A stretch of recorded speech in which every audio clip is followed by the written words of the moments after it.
small part of Melissa died that day. It really did.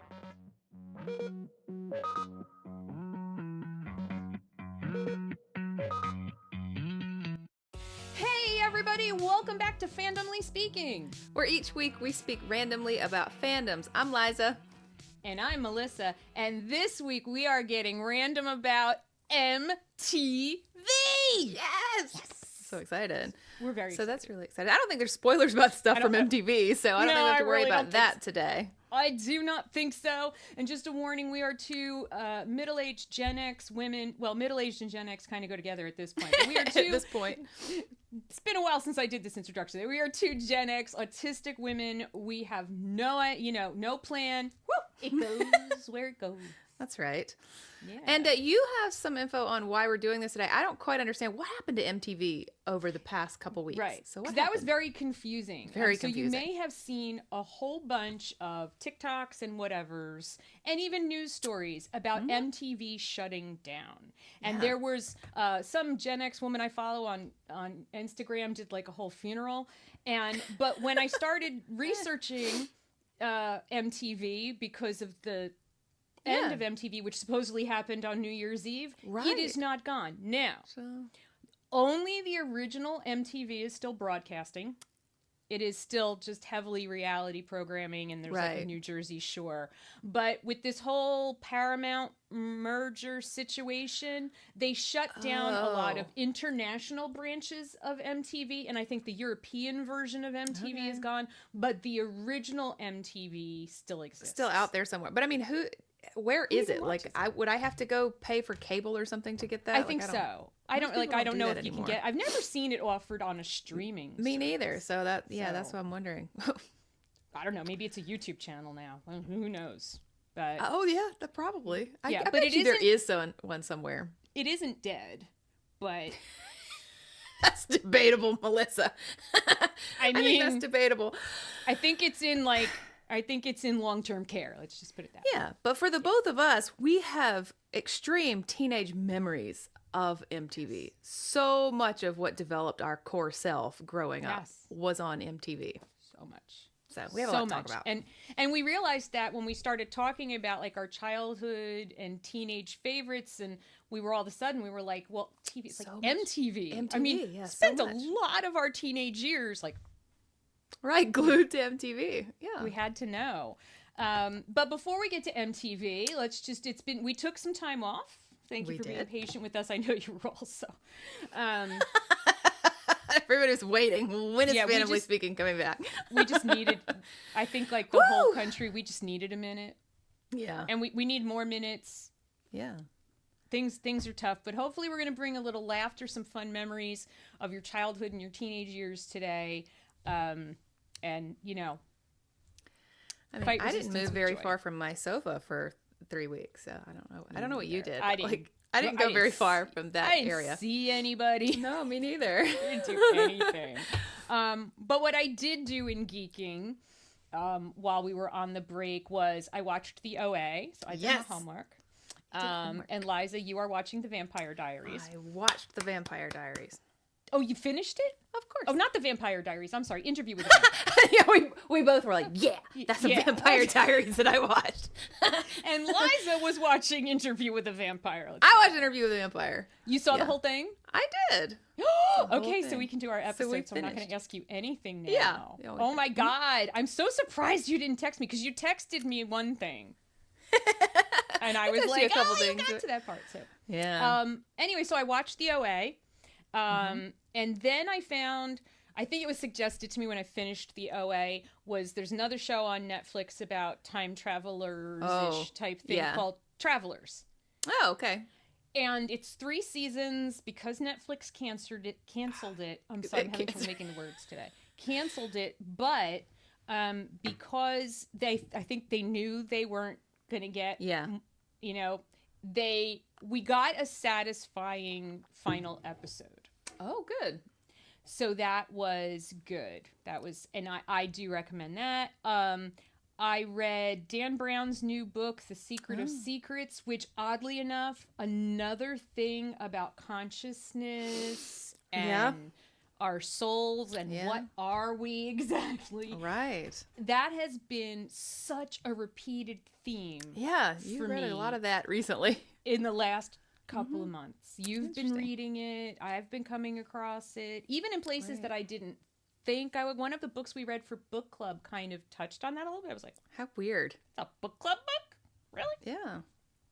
So what'd you do while we were off? You watched so like 3 weeks. So I watched Interview with a Vampire because that was my homework. And I restarted the OA as well because it's been a few years. So if we're going to talk about it, I was like, let me restart that as well. Holy crap, that's still so good. It still holds up. It still makes me so mad they canceled it. It really, really does. I mean, even though, and we'll talk when we do that, but you know, like it's like, well, it's sort of, all right, I can say that's an ending, but it is. I guess. But if you liked the OA, you will like Travelers. Okay, so that's another one. Cool. Yeah, and the Travelers is out of Canada, and I love shows made in Canada, and it's so funny because I watch so much Canadian TV that I recognize all of the Vancouver actors. Oh yeah, right, sure. That's so there's a bunch of them that keep showing up in this. Well, that's like, of course, any show. 3 shows. Yeah, any show that's made down here, I'm immediately like, yep, that's in Georgia. That's Georgia trees that they're filming right there. I can see it. Oh yeah. And the last time we talked was reading Gideon the Ninth, my lesbian space necromancer. I finished that whole series. It's Gideon the Ninth, and then Harrow the Ninth, and Nona the Ninth, and these are by Tamsin Muir. I cannot stop thinking about these books and have no one to talk to about them. I have never read books like this. I won't say they're the best book I've ever read or my favorite book. I have never read a book more interesting than these books, ever. Okay. And I can't stop thinking about them.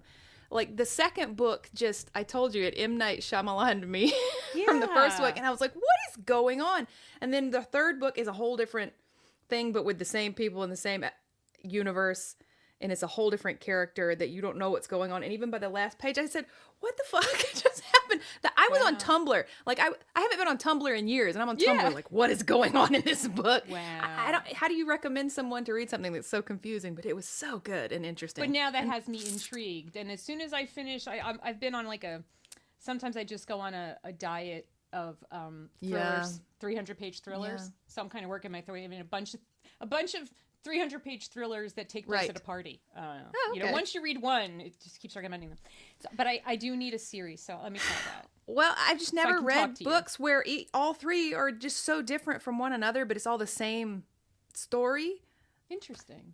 And the second book is written from the second person POV. I've never read a book from second person POV. Like it's being told to the person. The narrator is telling you did this and you did that, and I'm like, what? It's so weird and interesting and good. Sounds good. It's really good, guys. Please read it so you can talk to me about it because I want somebody else to talk to. Yeah, she needs people to talk to.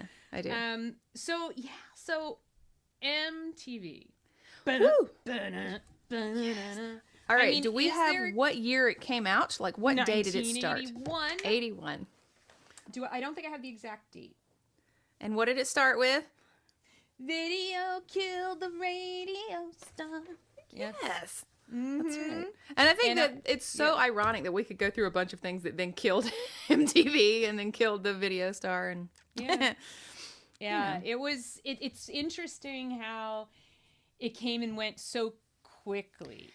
I mean, really, it did. Because it hasn't been the same thing for a very long time. And we're going to kind of review a little bit. We attempted to organize.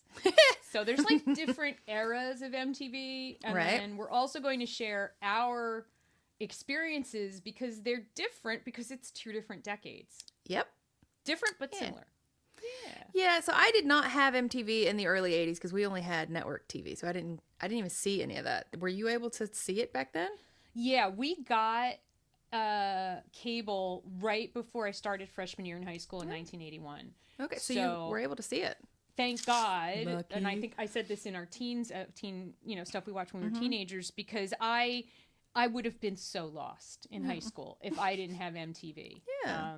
I wouldn't have known what anybody was talking about because it became everything to us. Yeah. Especially in the 80s. They started VJs. And it's so funny to me because all these VJs that you have listed, like Nina Blackwood, Mark Goodman, Alan Hunter, they're all on Sirius Radio now. Yes, I know. And so I get in my car and it's like, this is Nina Blackwood. I'm like, yeah, it is, girl. Come on. What was popular in 1983? Funny about Nina Blackwood was she was already pretty old. Her and Mark Goodman, I think, were already in their 30s when they started as VJs. Because Mark Goodman used to be a DJ. JJ Jackson was a DJ, I think, in LA. Martha Quinn and Alan Hunter were both just struggling actors. Yeah. And Martha Quinn used to annoy the shit out of me. That's funny. I'd just be so pissed off at her. She'd be hanging out with all the rock stars. Well, there was a lot of annoying folks on MTV. That's a theme they kept throughout the decades. Yeah, so, they did. They did. So what was going on in the 80s when you were watching it?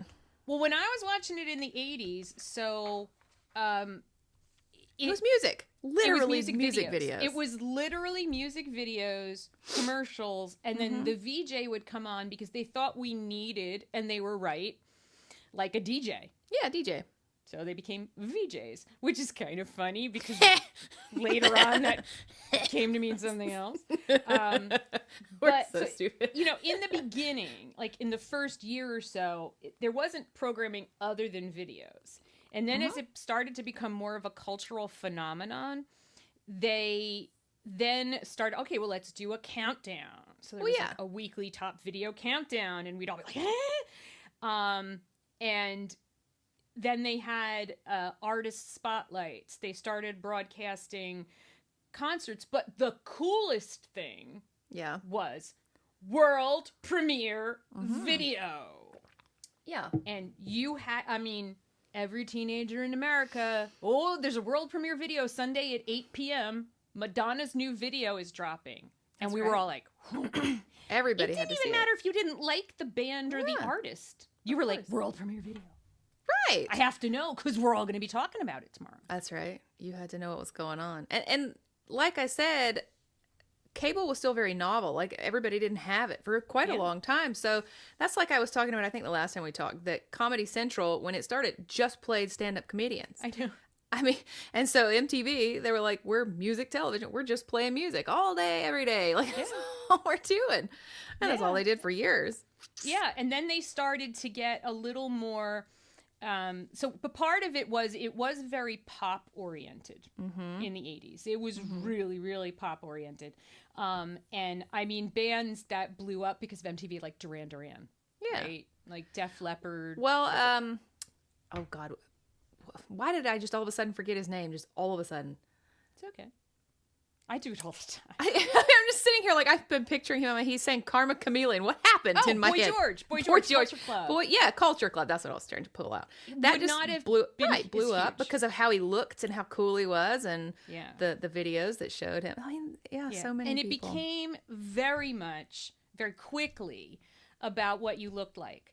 And you know, video definitely did kill the radio star because there were some amazing artists who were popular and should have had a career. Joe Jackson is the one that my husband always brings up. He had one hit because of MTV, Steppin' Out, but then everybody saw what he looked like. Yeah.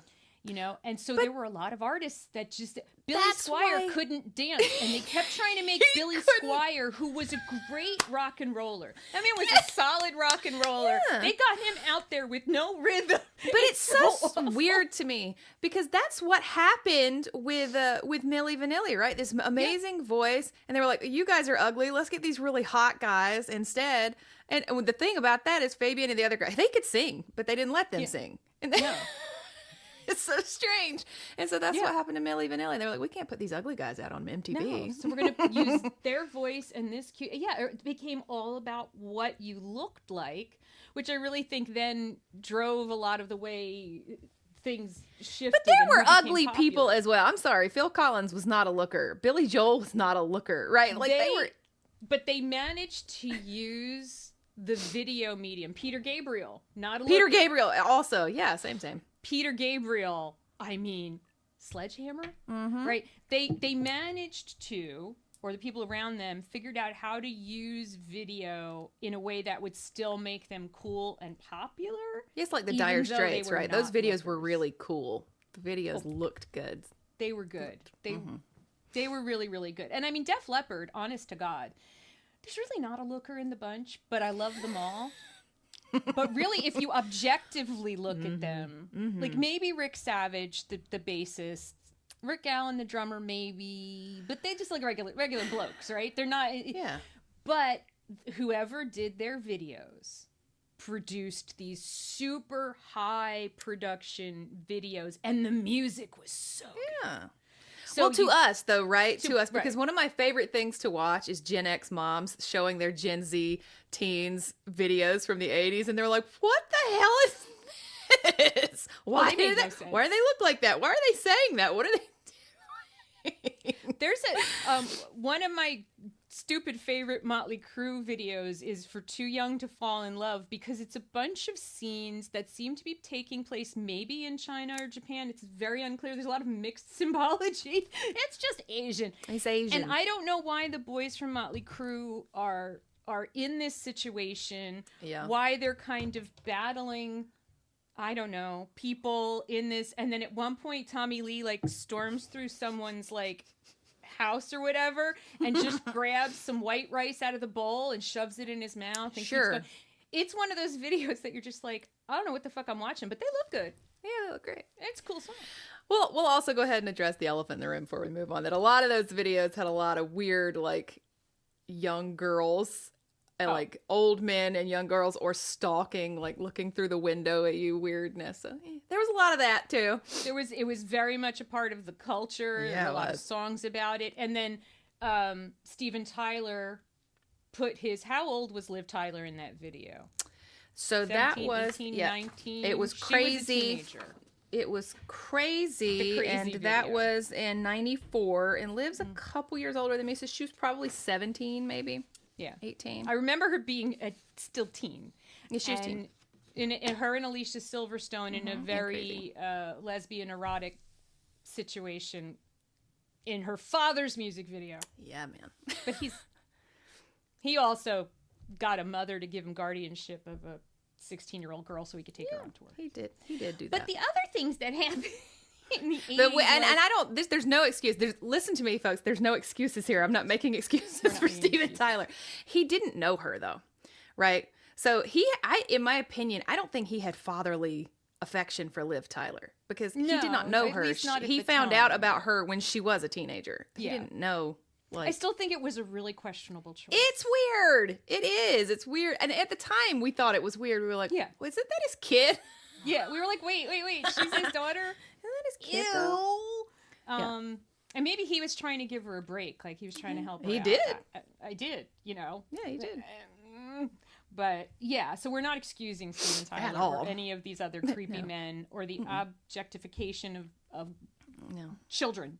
Yeah. Just call them what they are, okay?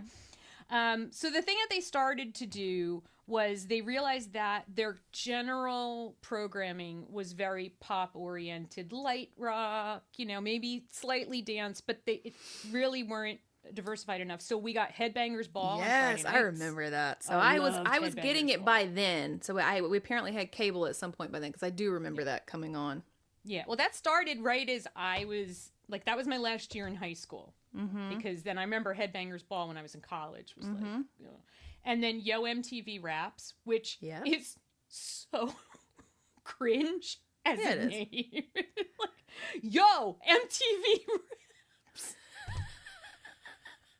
Was it cringe back then? I think maybe it was. Was it really? I think, you know, I think we need people who, black people from the 80s. Can you be like, was that really cringe back then? Back Like, that was so cringe, I think. I don't remember this. You have 120 minutes. I don't remember that. That was I don't know what that was. alternative music, so I didn't watch. Oh. Club MTV, I also didn't watch. Couldn't even tell you when that was on, but that was your club music. I do remember Unplugged. That was huge. Huge deal. Unplugged was amazing. Unplugged was also the kind of thing, just like you said about we all know who's coming for the new music videos, we would all watch it. Unplugged was kind of the same way. We're like, oh, they're going to do this little concert and it's going to be all acoustic and it's going to be amazing. And it really was. It was.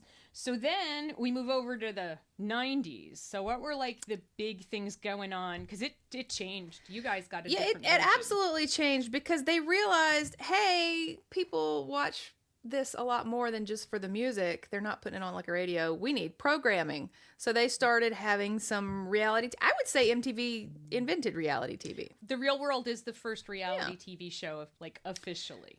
So we started getting The Real World, and we started getting Road Rules, which I had forgotten all about, and me too. Singled Out, which was a weird show.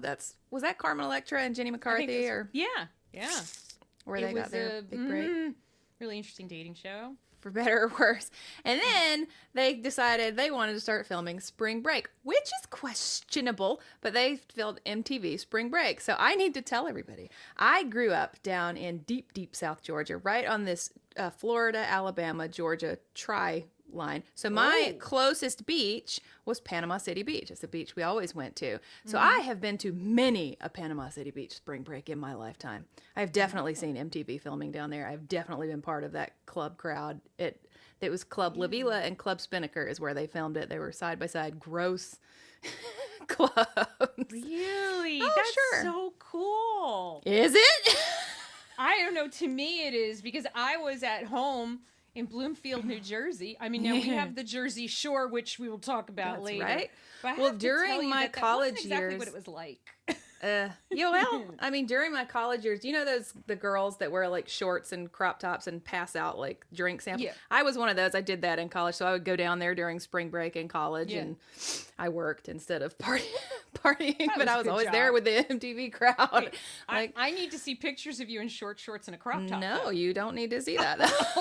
I need this. There is no evidence of that. We had no, we had no fun. Wait, what? See, you were a hot girl. I was not a hot girl. I was awkward.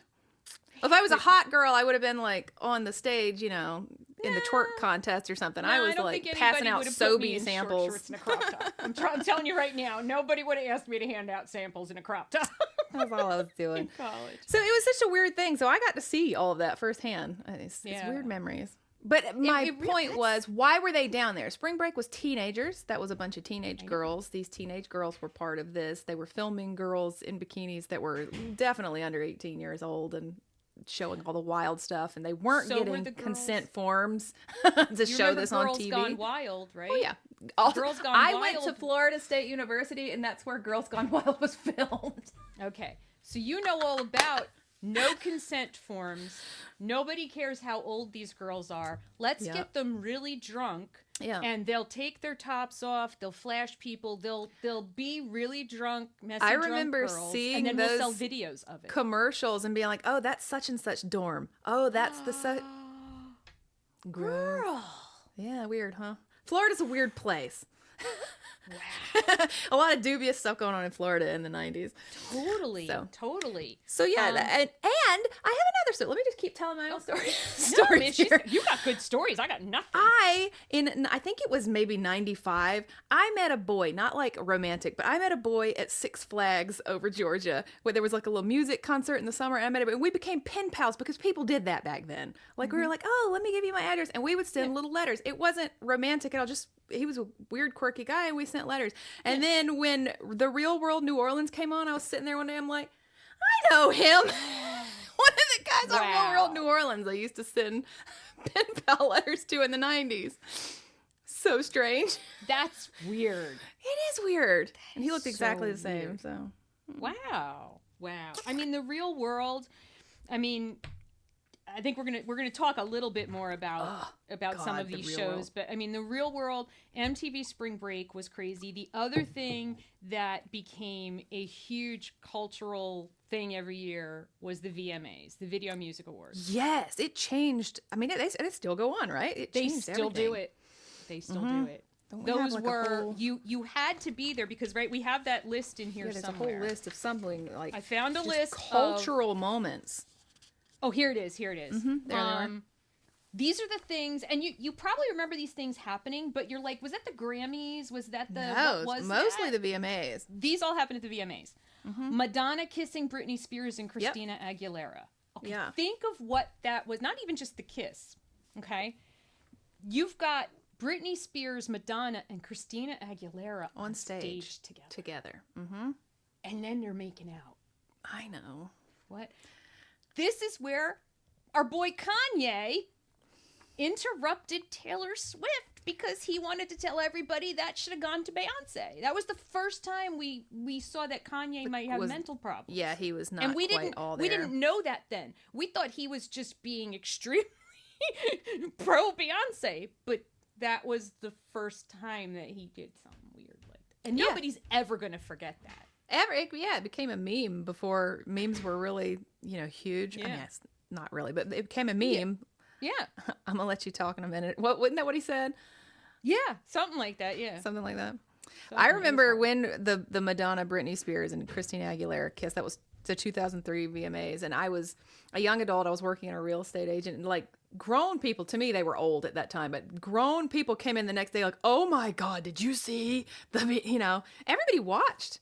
No matter their age or who they were, they watched the VMAs. I think I had just had Caden. Mm-hmm. So it was on the news, like literally, like he was born on September 12th, and I think the VMAs are usually right after Labor Day. I think they're like in September. But I remember just constant news coverage of it because people were so offended. Yeah, we've come a long way, baby. I guess. Then we have Lady Gaga's meat dress. I love the meat dress. I still love the meat dress. I need to explain something. Oh. I have a confession to make. Okay. Sorry, I'm like my spine is collapsing, so I just keep getting shorter. Here's my confession. For several years, I did not realize that was actually a dress made out of meat. I thought it was a dress that just looked like raw meat. And I was like, why is everybody making such a big deal? Yeah, it's weird, but whatever. No, she had like steaks sewn together and like she's wearing strips of bacon everywhere. I didn't know that. And then I was like, oh, it all makes so much more sense now. And ew. Just the sensory of it. Yeah. But people are talking about it. Like here we are, what is it? 16 years later, still talking about it, right? People still talk about it to this day. Yeah. And nobody will forget. Yeah. One I don't forget was Miley Cyrus and Robin Thicke. Oh, that makes me so mad. He did Thin Lines, which Blurred Lines. Blurred Lines, sorry. On its own was kind of a... Makes me so mad that what they did to her. Yeah. Pissed me off. She was so young, and she was just coming out from Hannah Montana and trying to make herself different from that. And she was still quite young. And he was a grown man. He was out there too, but all anybody wanted to talk about the next day was Miley twerking on and how stupid she looked and how awful. She still has body image issues because of that one event. I know. That she's talked publicly about. Yeah. And I think, she's got such an incredible voice and she's so talented. And I just feel so bad for all of these young women who literally grew up in front of us in just a highly sexualized industry and tried to find their way. And, you want to look at her and look at like Wrecking Ball, right? That video, which is another, right? That's another video where you're like, holy shit, Miley, what the fuck? But like, we didn't want them to express themselves. They're trying to figure out how to take control of their own bodies, their own sexuality, because that's what Madonna taught us. Yeah. Right? But it's in practice, it's very hard. Yeah, but it was just so hypocritical as well. This was the VMAs, and all she did was she was just dancing on stage at the VMAs when every other video on MTV is girls twerking. But Miley did it, and all of a sudden, oh, that's awful. She shouldn't have. Well, she was Hannah Montana. She's an and icon for children. Robin no, she's Miley Thicke Cyrus. She's an actor. Was and a standing singer. up there. He didn't say or do anything. He wasn't like, oh, girl, don't do that. He was part of this performance as well. Right. He was very into it. And she was. Didn't he spank her butt? Yeah. Yeah. That song's gross With anyway. the foam finger and the whole thing. Yeah. So that happened on the VMAs. Yeah. Nirvana. Now this was this is your era. 92. But so people used to lip sync. They did. Don't know People if still you lip knew sync. that. Yeah. So they, you never should have put Nirvana on stage with a Live mic. live mic. Yeah, because they didn't lip sync. They performed "Rape Me," and they made a mockery of the whole, which was Good great. song though, man. Oh, it's a great song. It's a good song. And the Kurt whole, did what he wanted. It's like, you're MTV. Why are you censoring anybody? Right. You're MTV. Mm-hmm. But it became an advertising juggernaut, so then they had to. I guess. I mean, yeah, I guess. We have 2 Britney Spears performances that are, well, 3, I guess, on the whole thing that are very if you think about it, notable. So we have her Snake performance in 2001, which literally was kind of like Miley. It was like, I'm not a little girl anymore. This is where I'm becoming an adult. And then 6 years later, she'd already given birth to 2 kids, and she came back for the 2007 show. And all I heard was, oh, she's so fat. Oh, she let herself go. Look how awful she looks. And now if you go back and look at that, she looks perfectly fine. She's gorgeous. She's fit. She's small. She looks beautiful. She looks like she always did. What was wrong with people? They still do it. But that's all they talked about after that. How awful she looked. And she looked exactly the same as she always ever had. Yeah. I mean, these, and then people wonder why things happen the way they did for Britney. Why they're still happening the way things, she's had such a traumatic life because of being a child star. It's horrible. I do not remember the Beyonce pregnancy reveal. But I saw this and I'm like, when did that 2011, I was not watching the VMAs anymore. I had an infant. I wasn't watching anything. But apparently, after performing Love on Top, she announced on stage that she was pregnant. Yeah, I did not see that. Apparently, that made a list of things that happened at the VMAs. I'm like, I remember other things. Yeah, I don't remember that at all. Yeah. So the VMAs were crazy. They were. What I had trouble finding, the other thing that started, and I don't know if were they still doing New Year's Eve when you were in the 90s? Because it became such a thing that it started to rival the Dick Clark show. Sure. Yeah, they were definitely and so doing that. The Dick Clark show had a kind of change. And then the way other New Year's Eve shows changed because of the way MTV was doing it. I don't ever remember watching network TV growing up of New Year's, but I definitely watched MTV. Yeah. Oh, yeah. And I mean, and the thing about, as I did a deep dive into MTV this week, one of the things that they pointed out was these glasses are so filthy, the youth culture, obviously, but the other thing was that MTV allowed artists to be unscripted, right, and awkward, and so I mean, the interviews sometimes were so unhinged. Yeah. Just go onto YouTube and be like, MTV artist interviews 80s, because you will find some stuff that will you'll be like, I can't believe somebody said that and they're still popular. Yeah. And then, but also there was no way for anybody to share it. If you didn't catch it on there, it wasn't getting shared. You had to catch it and be like, that's a weird thing that guy said. Did you see what Bono said? Did you see Bono? He doesn't want to hide behind his haircut. Yeah. Because he doesn't want to be like Duran Duran. I'm like, oh my God, he totally took a dig at Duran Duran. F you. But anyway, it was a Duranie. Even though I'm into heavy metal, it's a thing. MTV did it to me. Yeah. But the other thing that they used to do is everybody was drunk on New Year's Eve. Oh, yeah. So the rock stars, they'd have them up in this booth they'd be like, oh, randomly, Elton John, come sit down. And I think they were interviewing Elton John. It was another British person. And they're just talking about whatever. And Keith Richards crawls up off the floor of course, onto the person to try to get on the couch. He's so drunk. It is a clear memory of him crawling off the floor. We got to see a Rolling Stone so drunk he couldn't walk on live television. That makes sense. So they started the shows like Total Request Live and making the video. This is also when video. I'm sorry? I forgot about making the video.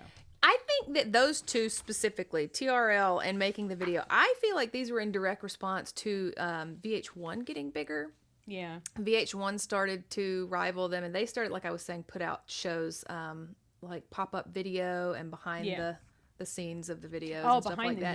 Behind the music. And so they got really popular, so MTV kind of had to respond with similar type stuff. But they also came out in this era with MTV Cribs. Yeah. People still talk about MTV Cribs. We still say it.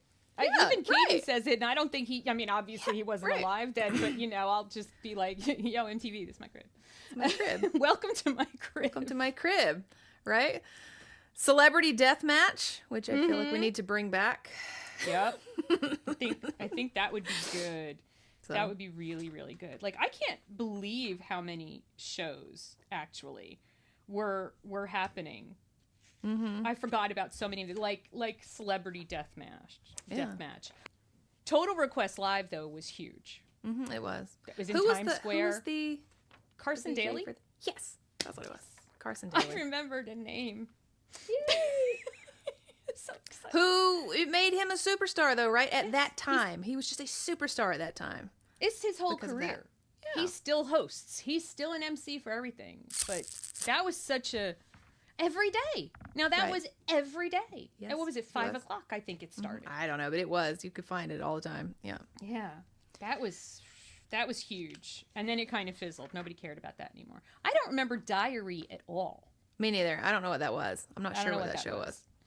So. And then we get to now we're into the 2000s. And I wasn't watching a lot of this stuff. I can tell you. I know all of these shows. I know every one of them, but I didn't watch these. The only one that I probably caught was Punk'd. Everybody kind of knew about Punk'd because it was just this big cultural thing. Yeah. But I wasn't watching Laguna Beach or The Hills or I don't know what Next is.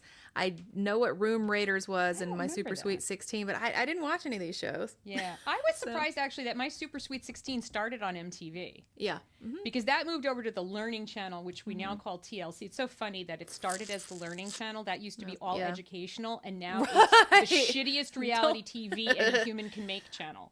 Right. That's right. Yeah. And yeah, I mean, like, I didn't really watch any of these shows, but I know Laguna Beach and The Hills. Well, it was at this time that Spencer Pratt's gonna run for mayor. Yeah, it was at this time that people finally started really noticing and really saying, MTV doesn't show music anymore. It's all this garbage. It's all these shows, and nobody wants to see this. And where's my music? When people really started complaining that MTV was never going to be the same again. No, but it worked for them. I mean, and then. I need to hear your whole take. You heard my whole take on the Florida man of it all, so I need to hear your whole take on Jersey Shore. Everything. Tell me everything. Jersey Shore. First thing, the people on Jersey Shore were not from New Jersey. They're from Staten Island. While Staten Island is 15 minutes from my house, it is not part of New Jersey. There have been times where New York has been like, hey, Jersey, do you want it? And we were like, no, we don't want the town built on a landfill. Thank you. This is brand new information to me. What do you mean? I didn't know that. But because Staten Island is right off the coast of New Jersey, right. When people go down the shore, which is what we call it, sure, the people from Staten Island come to New Jersey. They go to the Jersey Shore. So it's not like I'm saying that, that they made people come from Staten Island to come here. That's not what I'm saying at all. I'm just saying that they were not New Jersey. I'm trying to defend How weird. The other thing is, so here's Jersey Shore, right? Everybody's loving it. It's a huge cultural phenomenon. Yeah, it was. But it's also a little bit of a problem if you're an Italian American, like me. Mm-hmm. They just, every possible negative stereotype that you could put on an Italian American. Sure. They did. They did. From the ridiculous tanning and the hair. Now look, were those actually all things? Did Snooki really wear her hair like that on her own? Yeah. It's like, look, did people look like that in the New York, New Jersey area? Yeah, but Did we want the whole world to think every Italian American looked like that? No. Well, that also had as much to do with like cultural style at that time as well, not just your area. I mean, most girls at that time were tanning and had bumpets in their hair. Oh, the bump! I mean, it was so funny. It's so funny. I love when Snooki showed up on Supernatural. That was great. Yeah, right. That was great. But I mean, so look, Down the Shore is a big party place, just like all of those places in Florida where they were filming Spring Break. Right. But all of that was so heightened and blown out of proportion, and it got to a point where, particularly, they spent most of their time at Seaside, the Seaside Boardwalk, and because there's two main places. You would either go to Seaside or Point Pleasant. Point Pleasant was more of the family boardwalk. Seaside was a little bit more youth, like, you know, teens, 20s, and so that's where they were all the time. But like the local people wanted them to stop. It became a zoo. It became dangerous. Seaside became a place that you couldn't go to when they were filming because there were just so many crowds and there was so much shit going on around this show. And it was like watching it was like that was one of the first just kind of really like Laguna whatever beach and the hills, those were California, and somehow even though they were messy, I didn't feel like they were gritty. Yeah. But somehow you come to Jersey and it just got gross. Yeah. I mean, it's mildly exploitive. Yeah. So, I mean, you know, as people living in New Jersey, not fans. That's not so fans. interesting. Couldn't go to Seaside for years. Mm-hmm. So, yeah. And those people are still having careers in different ways. Which is sure. Also amazing to me. And now they're going to do a reunion on MTV. I didn't know that. Yeah, I think it's called... But now because they all have kids, I think they're going to go do like a family... Which they should go to Point Pleasant if they're going to do that. That's so funny. That's so funny. I didn't know any of that. Wow. Yeah. So, I mean, I now, unlike Liza, I never like went there or anything because first of all, by the time that was happening, I was a mom. Now, where do they find the people who were on there as, you know, main characters? How did they like find these people? Because like when they came down to Spring Break, it wasn't about people. It was just about the event, right? It was just about this big thing. So they weren't following certain people around. They must have interviewed. I think this is at the point in reality TV where they were starting to assemble casts. Right. So they had like types that they wanted. And so I think that's how they put this group together. I think I would have to look. If anybody knows, like, did those people audition or did they just find a group of friends, kids hanging out? Yeah, so that changed everything. That was like viral became a thing because now we have the internet, right? For Jersey Shore, like now the internet is like everywhere. YouTube is starting to happen, and I quit watching MTV, you know, by the time I was an adult, married, and moved out. I think once I was in my 20s. I wasn't watching MTV anymore, but... I watched VH1, first of all, because they were playing my music at that point. But the other thing was, like you said, pop-up video was such a good way to recycle videos, especially old videos. Yeah, it was awesome. Yeah. Loved VH1. That. Yeah, VH1 was great. And it's so funny. So it's interesting because the question that I asked Google was artists that were made huge by MTV, but I realized it flipped it. It gave me the right answer, but it's like artists that MTV made huge. I beg to differ on some of these. I will argue that some of them but also they helped. Michael Jackson.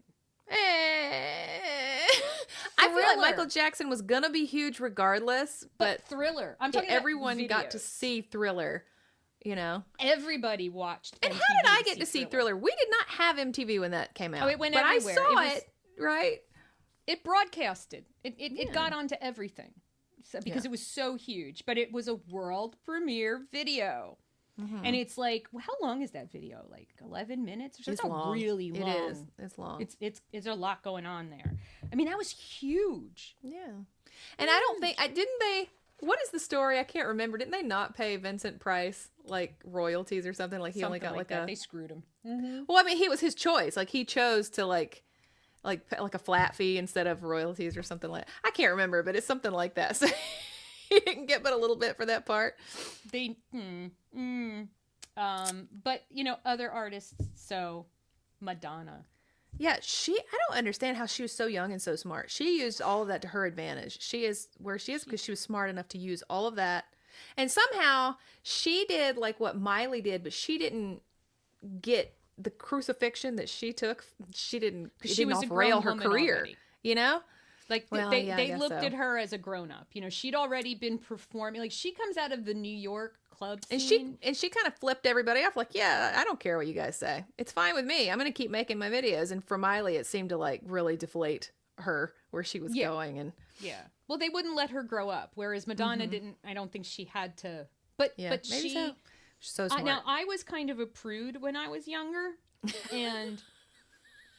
Okay, I went to 12 years of Catholic school. It had to rub off, damn it. Yeah. So I was very uncomfortable about Madonna in high school. I was just very uncomfortable. There's It's a lot the going only on way there. I can put it. Because I think I was like, wow, look at what There's a lot. she's doing. Like, and just seeing a woman so in her body and embodying her sexuality proudly and without shame. Like now, like young people will be like, yeah, because that's how it's supposed to be. I'm like, but that's not how it was. Right. And so seeing that was so confusing. Yeah. Because I was like, is she the devil? Or is she teaching me something really important? Yeah. And I was always like, I don't know. I don't know where to go. Because with Madonna's a boomer. I think people forget that. Yeah. I mean, they weren't acting like that a whole lot. Not on TV. Not on TV in front of the world for us to see. No. And I mean, she was kind of the first Lady Gaga. Yeah. Which even Gaga admits she stands on Madonna's Absolutely. shoulders. For sure. But they both come from the club environment, the gay club environment, and bringing all of that into pop But Madonna music, was which is so amazing. smart. She had to be able to see what was going on at the time, use it to her advantage, make these huge budget music videos that just propelled her career forward and then forward and then forward. I mean, Michael Jackson did the same thing. He was already a superstar, but he saw that his music videos are blockbuster style. They're amazing. Well, he loved movies and he wanted to make movies. And I think video gave him that outlet. And we're kind of pulling out of this whole conversation whether, him being a child sexual predator. Just talking about the MTV. Just MTV. Just MTV. Prince. I think I would disagree that MTV had anything to do with Prince. I don't think MTV made him. I think he used it. So that's why I disagree with the way they made this list. MTV that made them popular. I'm like, no, I think these are the people who figured out how to use the medium really, really well. And Prince was just a phenomenon on his own without all of this going on. He would have been fine. It's still, if MTV had never existed, there still would have been a Michael Jackson. There still would have been a Prince. Probably would have been a Madonna. But here's one that probably wouldn't have happened. Duran Duran. Yeah. Maybe I became a Duranie because they were really cute. Their videos were amazing. Amazing. Yeah. The music is good, but if you actually ever sit down and listen to the lyrics, that's when you start to realize that they just took Simon Le Bon's stream of consciousness poems and put them to music. Yeah, sure. Yeah, but it works. Okay. I mean, come on, we did that with the Doors. Not at all the same thing, but they were. The next one you have is Aha's Take on Me is the clearest example of a video creating a career. I didn't Except write Aha is a one-hit wonder. Yeah. I mean, that video is iconic. Amazing. Yeah. It didn't really launch them anywhere. I mean, it made us know them. Yeah. But you'll notice there was never another Aha video. I was like, what happened? I don't understand. They didn't do what Madonna did and use that to their advantage. So no, but it was such a creative use of the medium, and that's why it still shows up today. I mean, it's classic. Then you start getting to I'm gonna skip over these boys we and don't go have to read all Britney this, Spears and like because it's a little out of order here. I feel like Sure. actually Culture Club Culture Club and Cyndi Lauper, just from a timeline perspective, should come next. Cyndi Lauper is another person who I think used it so well to highlight her personality. Culturally, back then, remember, The Goonies is one of the biggest movies that came out of the 80s. And in that movie, he's sitting watching Cyndi Lauper on MTV. He's not sitting watching Madonna or anyone else. No. It's Cyndi Lauper's music video on MTV. And that's just one of the kind of peak moments of culture that's like right there. Yeah. He's watching MTV, sitting on his couch. And then she got really smart because at the time that this was happening, the WWF, which is now the WWE, the professional wrestling. So Hulk Hogan, Lou Albano, he's her dad in the Girls video. Just Want to Have Fun video. And they did a lot of collaborations between wrestling and Cyndi Lauper on MTV. Right. Strange combination, but it worked. She was perfect for MTV because you also wanted to hear her talk. You wanted to hear her being She also, at that time, am I misremembering, wasn't she like 40? She was already... She was a little bit older than... She wasn't a kid when all that was going on. She wasn't a kid. I don't think she was 40, maybe late 20s. Not? Let's see. Well, was she? Have to find. Where did I... I don't think she was that old. She just wasn't a teenager. She was ancient. And I'm not, as a 58-year-old, I'm like, even if she was in her 40s, that's still young. Still young. Let's see. She was 30. Okay. So, I think I'm thinking about... Tony Basil when she did Mickey. She was in her 40s. She was in her 40s during. Do you guys remember? I think that's what Mickey, I'm thinking you're about. So fine. Yeah. You're so fine. First of all, she was 40, and that's second what I'm of thinking all, about. You ever notice how kind of Amazonian the cheerleaders in that video? Like, we all were like, man, I could be a cheerleader, right? They just didn't look like cheerleaders necessarily, and it's because she's not actually that short. She was trying to make herself look petite. It's so they hired all of these very tall, burly women to play cheerleaders. But that video was on constantly. Right. You know who's missing off this list? Oh, no, he's here. Never mind. I was going to say Billy Idol. Billy Idol came on the scene just as video was kicking off because I saw the video for White Wedding before I got MTV. Yeah. On Saturday nights, they used to show videos. There was a show that would show videos for like half an hour at midnight or something. And that's where I saw White Wedding for the first time. And I was just... You fell in love with Spike back then?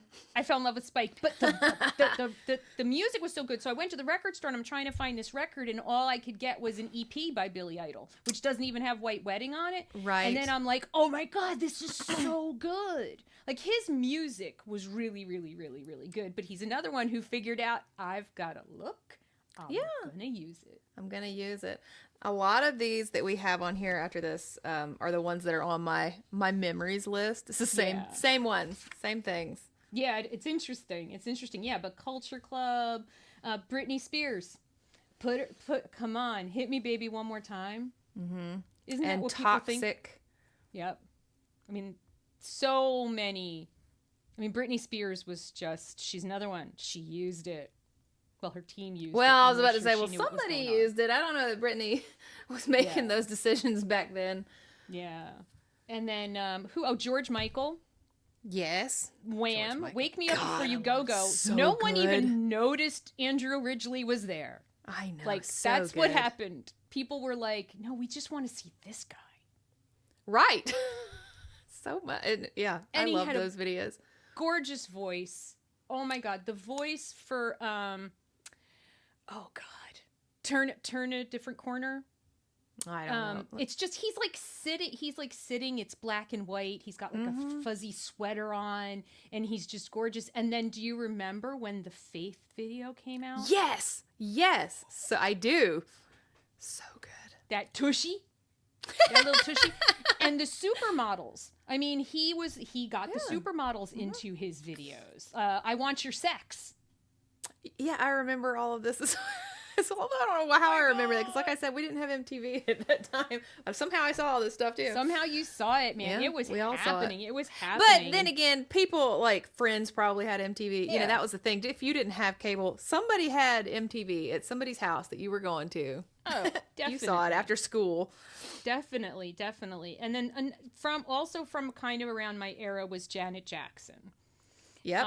Janet came in like a wrecking ball, so to speak. She came in. She was the younger Jackson, and it was like, holy shit, who is this beautiful woman they've been keeping? Oh, I can do this. And I mean, her videos were so highly produced and so entertaining. Yeah, and then when she did the video with Michael together, I don't know if has there ever been a more like expensive video than that one? Isn't that one of the highest? I don't think so. So good.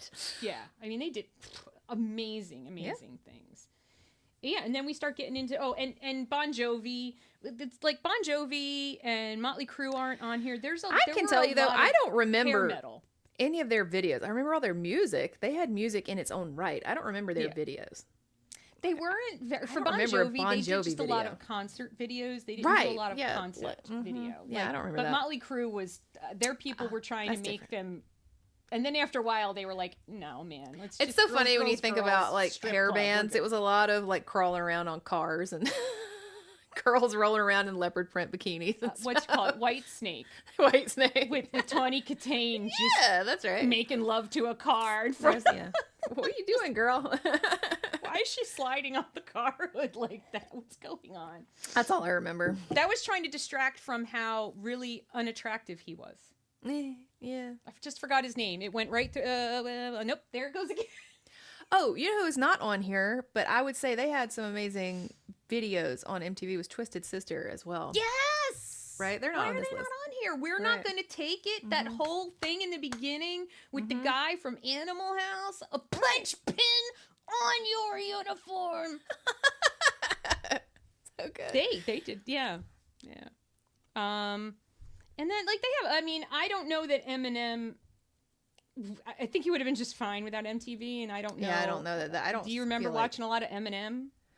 Well, Eminem came out after I cut off, like, so with my memory, so to speak, Eminem came out after I cut that off, which was 98. So he came out right after that, like 99, 2000. Right. Well, I don't know, again, that MTV had anything to do with his rise to fame, because all this, like, Google's like it amplified his shock value. I don't think so. I think the radio did that. I think his music stood on its own doing that. I think Eminem stood on his own doing that. I think so. I definitely think so. I think like Alanis Morissette made this list too, and I'm just like, Alanis Morissette did not need your help. She had the radio. Not for this list, but on my memories list, Alanis, I would say MTV put her in the face of all of us. There's some of these, especially in the 90s, that MTV put them in our face, and it was all day long. It was just constant. And so we got to see who that was because of MTV. So maybe, there's a few on my list that are like that. So you have for a example, really good list. A long list. My list was so random. So we did like some of our memories. And for once in our lives, Liza's list is the longest. It's longer.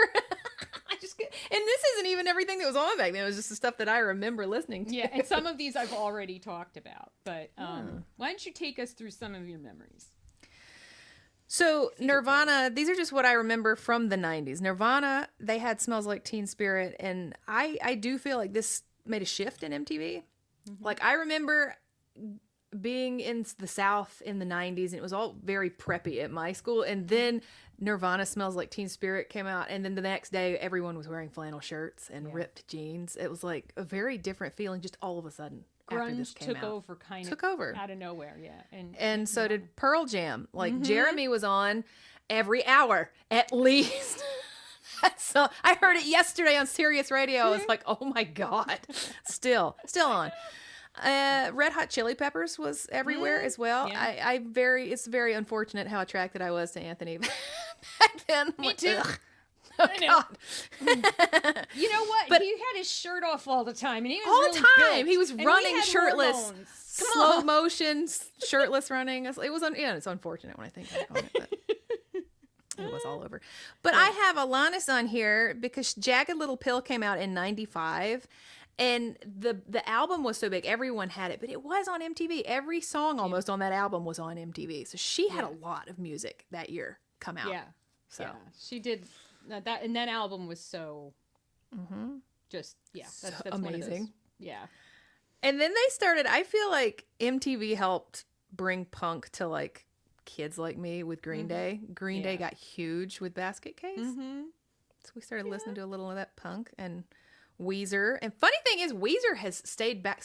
You know, my daughter listens to Weezer. I'm like, where did you hear that from? You know, no, they're still popular. Stuck around. Yep. Yeah. I got No Doubt. I remember when No Doubt came out. I remember listening to it for the first time on spring break in '95, I think. And were you wearing a crop top?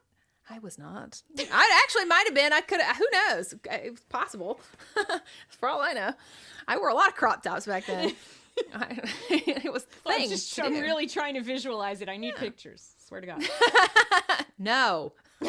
I'll have to see if I can find any. We can put them in. Do you remember Beck coming out with Loser? These are just things that played on MTV. I don't remember there being a video. Over and over and over again. It was just constant back then. If there was music on and not shows, they were just going to be playing the same things. That's interesting. And Beck was one of those. I feel like. Wow. Yeah, Beck, Loser. Yeah. Spice Girls came out in '97. Oh, yeah. So that took off. I do think that MTV helped them out a lot. Yeah. Yeah. I think so. They just had such great marketing, and it was just, Yeah. You remember these really all pretty girls, a whole band of pretty girls, and they were from the UK, and they were wearing their Union Jacks, and everybody had a personality. Yeah, right. Just like the My Little Ponies. Yeah, exactly. Cutie mark on your ass by any chance? Right. I don't know if you remember Fiona Apple coming out with Criminal, and she actually made some big waves that year. I don't think it was at the VMAs, though. I feel like it was maybe at the Grammys. Okay. And she I don't pissed remember. a lot of people off. But I had the biggest crush on Fiona Apple in that year because of that video only. I don't know what she looks like, but it was that video. Really? I'm going to have to look it up. I don't remember it at all. And we already talked about watching MTV at this point. Did you not see that video? I don't think I've ever. I'm gonna have to go look. I might see it and go, oh yeah, but I'm not able to pull it up out of the files right now. So we talked about Aerosmith already, but they came out with 3 songs in a row. They came out with "Crying," "Amazing," and "Crazy," which for some reason all sound the same. Yeah, they sound like the same song. But they made 3 different videos that had Alicia Silverstone in them, and "Crazy" had Alicia and Liv. And this was when I was about 13, I think. These came out, and everybody I think has a memory of their like sexual awakening.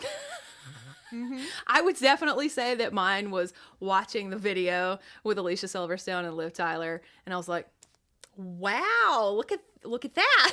That's a thing that can be done. Hello. Look at this, wowzers. So it was like all of a sudden I was like, wow. Very interesting. Oh, you know who we forgot, speaking of odd sexual awakenings? Joan Jett. Oh, wow.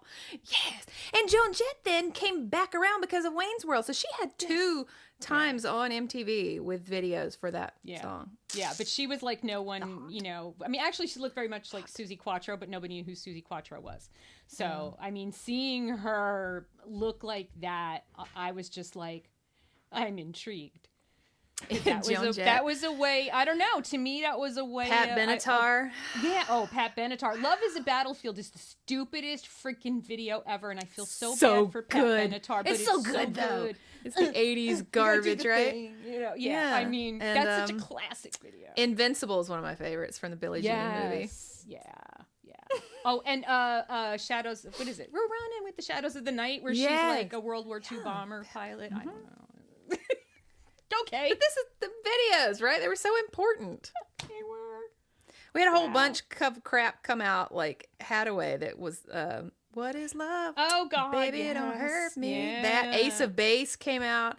Cotton Eye Joe. All these I remember being on MTV. And I don't know if these songs. I can't believe all of these were on MTV. Yeah. Like, that was all just big, huge things on MTV. Yeah. And I was at that time when Fantasy and Always Be My Baby by Mariah Carey came out, just launching her into the stratosphere. Oh, I remember those videos. They were playing on, I'm somebody at the nail salon I went to at the time must have had like a DVD or whatever, VHS of all of her videos, because I'd go to get my nails done and I'm constantly watching Mariah videos. That's so funny. Yeah. That's weird. But then we had, thankfully, and I'm sure it wasn't because of Yo Rap. What is Rap? MTV. Yo MTV Rap. I don't think it was because of that. But we had Boys to Men and TLC. We had Dr. Dre and Tupac and Snoop Dogg. They all came out. Coolio with Gangsta's Paradise. One of my favorites from the 90s was Missy Elliott. Her videos were so fun. If you didn't watch Missy Elliott's videos in the 90s, Missy Elliott, yes. Me too. Her trash bag suit in Super Duper Fly in the rain. That was amazing. I love Missy. Yeah. Yeah, all this stuff came out back then. It's so cool. In my era. Your era has a lot, but you've got Chumbawamba on here. Yeah, Chumbawamba. That came out my senior year. That was a bunch. So 4 Non-Blondes singing What's Up. Amazing. Linda Perry and Chumbawamba. Yes. Eagle Eye Cherry. Hanson. Mbop. All these were like one-eyed wonders. I don't think that's what I meant. That's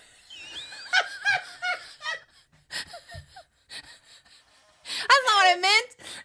One-hit wonders. Those one-eyed wonders coming out. Perhaps she did. No. Yeah. Yeah. Smashing Pumpkins, I think MTV did not make, but they helped out. Yeah. I remember watching Smashing Pumpkins on New Year's Eve 94.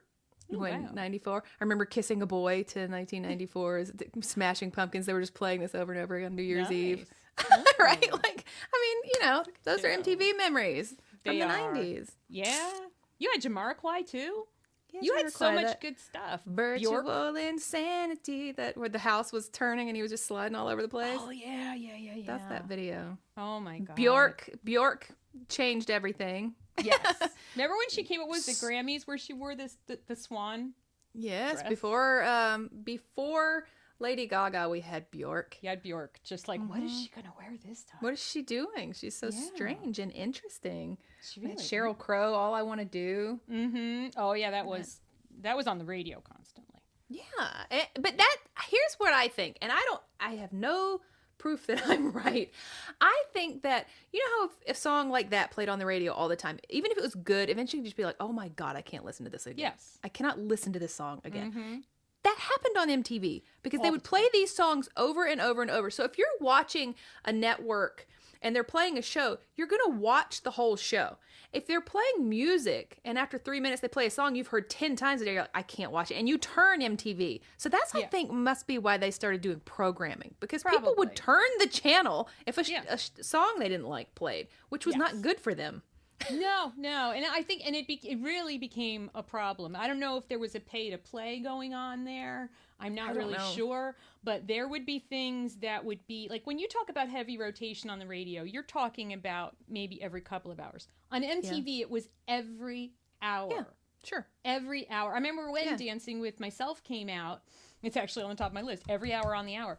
Yes. Every hour you could watch Dancing with Myself. Now, MTV was new. This was a new artist. This was a new thing. And everybody would be like, oh my God, it's happening again. Right? But after a while, you just turn it. You just got sick of, even if it was a band you love, you're like, oh God, not this video again. Right. And so that wasn't happening on other channels where something would come on and you'd just turn it because you'd seen it so much. You would switch away, go see what else was going on, flip back to MTV to see if there was anything interesting on, and then flip back away. You're right. Oh my God. So I don't know that I am right about that, but I do think that happened a lot. And so they started having programming that people wouldn't switch away from. Yeah. Yeah. So you have a lot of cool music. I already mentioned a lot of my memories, but the Dancing with Myself video, I remember my friend Sheila came over and slept over that weekend, and we kept the TV on so we could keep trying to wake up every time it came on. Like, we were just how funny, so in love with. But we did that with everything. I mean, we did that with Duran Duran videos.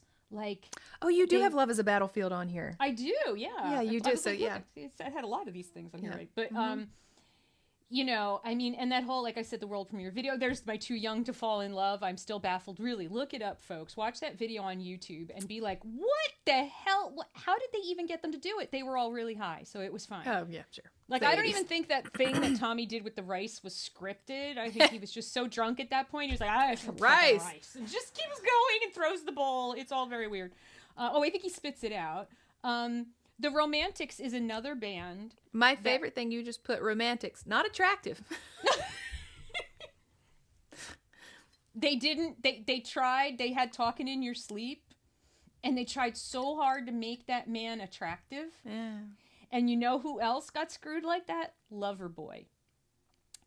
They put that man in a red leather suit with a headband for Working for the Weekend, I think it is. Oh, yeah. Okay. That and it's funny because they had this like super popular song, but you never heard from them again. Just like Romantics. After Talking in My Sleep, they were like not happening anymore. Like I said, the Def Leppard videos, they didn't make sense. And they didn't look very good in them. I mean, they tried, but the music was so good, and whoever they hired just did. Like, I remember the video for Hysteria is the one that has the ballroom dancers and the carousel, because the song does have this kind of circular, beautiful. I always wanted some man to dance with me to Hysteria, and then in my head there'd be sex. In real life, I'd be grossed out at that point, but in my head. That would be very romantic. It has never happened. Talk dirty to me. Bret Michaels. Yeah. Okay. When he down the basement, on the last down the basement with his crotch in the camera, everybody's like, ho, ho, ho, ho. Hello. But see, that Poison's another band that really benefited from having an extremely good-looking front man. And we shouldn't be allowed to have seen these men age, if you want to know the truth. Oh, God, Brett has been fighting a good fight with the plastic surgery for so long. He needs to admit that he lost his hair 20 years ago, man. Just take off the bandana. Nobody believes there's hair under there, dude. Nobody. No. It's like Axl Rose. Like, we should never have been allowed to see these men. No, Axl Rose in front of the camera. Grandma. No, right? It's just it's sad. But you know who really, speaking of watching someone age, and it's horrifying, but David Lee Roth. Okay, so Van Halen comes out with the 1984 album, and Jump comes out, and that video is all over the place. Everywhere, yeah. And then they get really good at making videos. Hot for Teacher, right? Has this amazing intro where it's like, no, Mom, my what is it? My socks don't fit and my pants my pants don't fit and my socks are too tight. Yeah. Like this kid's trying to get on the school bus and he's like, I don't want to go to school. And then it turns into this young, attractive teacher stripping with David Lee Roth. But then he does a solo album and he used MTV so well. Yeah. So well. Sure. He would go, because his interviews, I used to record them like on my tape recorder. So I could listen to them again. Of course. Because he was crazy. He would just go and you would just be laughing your ass off. But then he'd make these videos. He made Just a Gigolo, which, by the way, played every hour on MTV for weeks. Yeah, and that was part of the problem with their songs. Their songs were so catchy, right? That everybody liked them. And then after a while, catchy songs are the ones that you're like, okay, I can't do this anymore. I can't anymore. Yeah, that's like Jump. Jump was so catchy. Oh, man, this is a great song. And then after like the 20th time, you're like, I can't ever listen to this again. Yeah. Right. But it's funny because Just a Gigolo is a song that no one would have liked. That's a very, very, very old song, right? Yeah. But he made this really cool video, and now young people are singing Just a Gigolo. Yeah. Like, it was a really interesting, and he did a lot of, he really knew how to use video. Something that happened also, it was a groundbreaking moment on MTV that made me a little sick to my stomach. So, I'm a huge Kiss fan. Kiss took off their makeup, right? They went, the first time anybody saw them without makeup was on MTV. And they had them, they did this thing where they had like a thing in front of, they had a piece of paper like with their makeup, and then they dropped so we could see what each one of them looked like, and each one of them was more ugly than the next. And it was such a fucking disappointment. And I'm sitting there like 3 inches from the TV like, oh holy shit. And I'm like, okay. How old were you when this happened? Lick It Up came out when I was probably either a senior in high school or a freshman in college. Yeah. So I was like 17, 18. So you'd been a fan for a really long time by this point. The first time I heard Kiss, I was 8.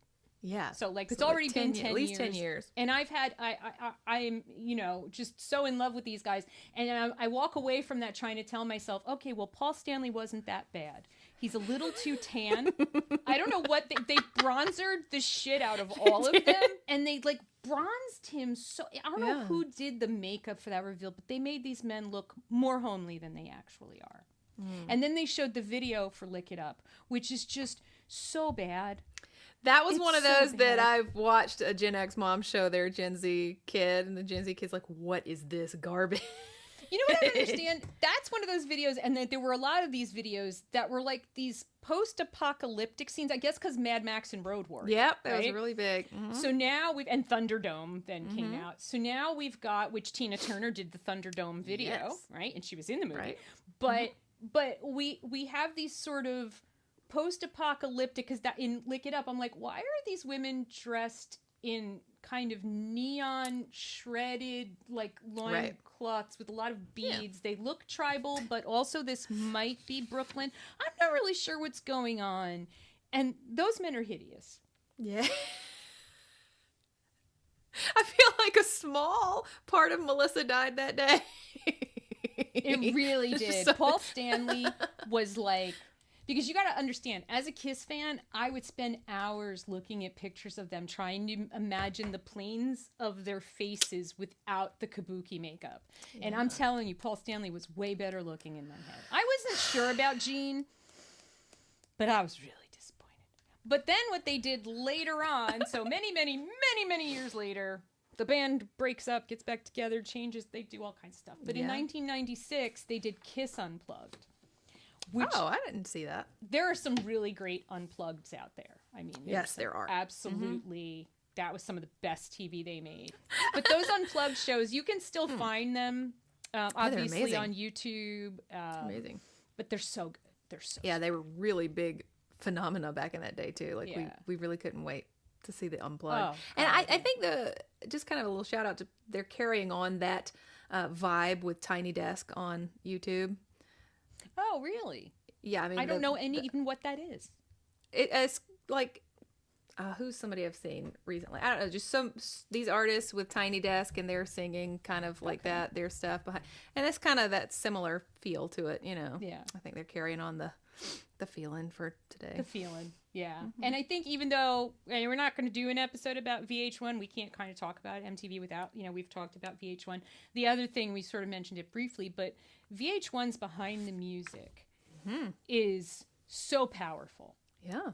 About seeing how these people that in our teen years, like all of this amazing stuff that was happening for them, and then very dramatically, you remember the music in Behind the Music for when things would start to go wrong? You'd be like, and you'd be like, oh, and this is where they fuck it all up.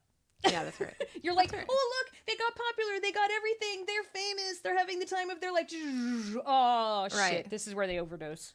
Right.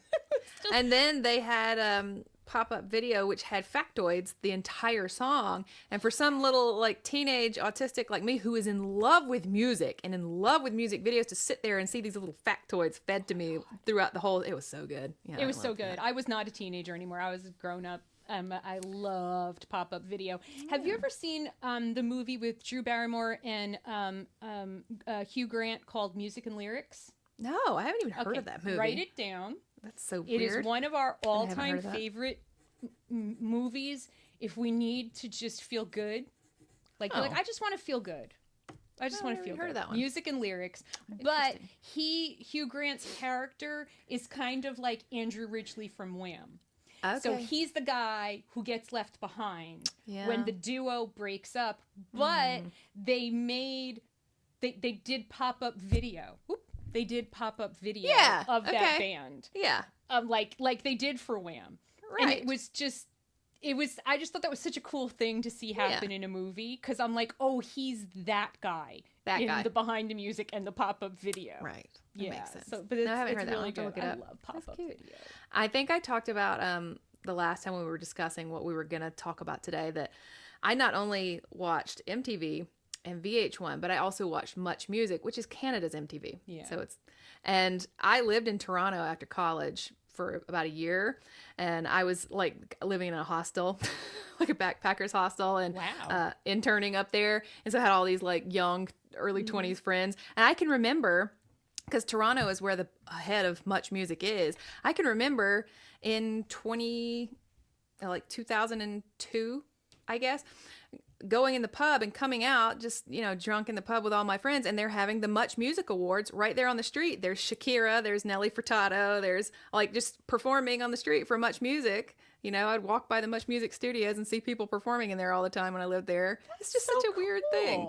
So yeah, I like that too. Yeah, no, I used to catch, I don't know where I was seeing it, but I used to see some of the country music videos. Maybe that was TNT. You know what? There's been times in my life where there's been a decent country music station in our area. We're not a country music market. They keep trying, and like we'll have one for like a year or two, and then it goes away, and then a few years later you get a. But there was, Shania Twain at the time, Trisha Yearwood, Garth Brooks, Alan Jackson. Like that was a really like the late '80s. Early 90s, early to mid 90s country new music. Country, yeah, it's crazy. A lot, yeah, there was a lot. So I remember seeing those videos. Very, very formulaic, all very similar. So yeah, MTV, man, still going, MTV. I guess. I don't know anything about that, but I find it interesting because bands still make videos, and I'm assuming that's because people watch them on YouTube or Vivo. I know Vivo is... They drop on YouTube, don't they? Yeah, I think they do.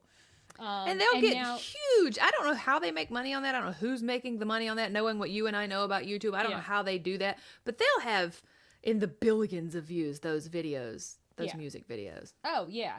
You don't just get paid the YouTube ad revenue. Right. You also get royalties. That's what I was wondering. Like from your record company. Yeah, that's what I was wondering. The plays on YouTube or because whatever else. A lot of people will just go, instead of listening to Spotify, they'll just go listen to music on YouTube, and they can just play it over and over and over and over again for free, right? Well, that's what my daughter does that too. She listens to a lot of her J-pop and stuff just on YouTube. Yes, no, my son has never listened to anything on a radio in his life. Yeah. If they brought back old school MTV without fucking it up, would it succeed today? Why would it if YouTube exists? I don't know. Also Spotify. If you like open up a song on Spotify and there's a music video for it, it plays on your phone, and I have to figure out how to disable that because I don't want to waste my battery on that. I just want to hear the music. Yeah. And then I love when they don't have a video for it, so it just montages a bunch of random like concert footage of that act, and you're like, that's not even this song. What are you doing? But so I don't think it would work. I don't know. It's just we've come too far, I guess. Yeah, we've come so far. The youths yearn for MTV. They do. So I think we've covered everything about MTV that we had on our lists. Oh yeah, for sure on our list. And so hey everybody, see, I'm not going to forget to do this. So Liza and I have a goal. We're going to be coming up on our first anniversary in a couple of months. And we would like to have, by our first anniversary, we would like to have 1,000 subscribers. I think as of this filming, we're at 857. We're so close. We're so close. So if you have not subscribed yet, please hit the subscribe button because it will help us because quite honestly and candidly, when we hit 1,000 subscribers, because we have enough watch time, we will be monetized by YouTube. So that means we might make $1 from this podcast, which is not why we started a podcast. Maybe we will. It would be nice, and it doesn't cost you guys to subscribe. So, if you help us out, help some girls out. Yeah. But until we see them next time, Liza, where can they find us on the internet aside from YouTube, where you're going to hit that we subscribe are button? on YouTube, of course. We're also on Spotify and Apple Podcasts. We have an Instagram and a TikTok and a Patreon, so check that out too. And until we see you next time, stay unmasked and overstimulated. Bye everybody. Guys.